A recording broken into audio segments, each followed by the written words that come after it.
Multimeter Basics How use multimeter.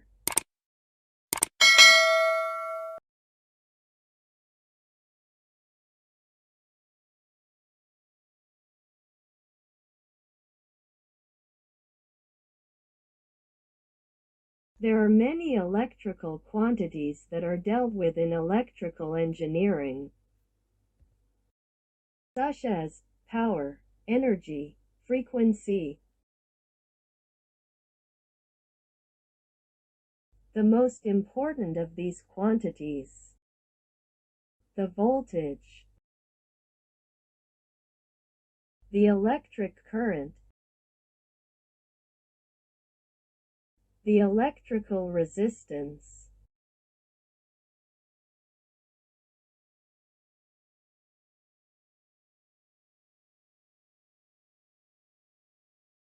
these electrical quantities can be measured using various measuring devices.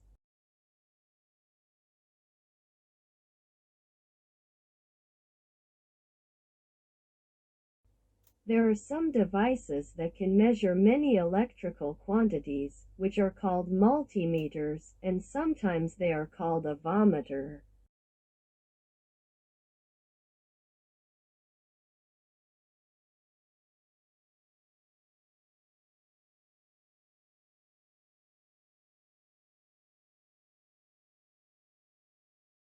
These devices are of two types, analog and digital.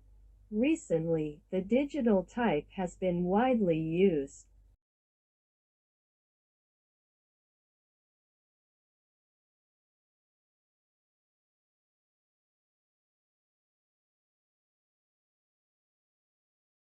Multimeter symbols.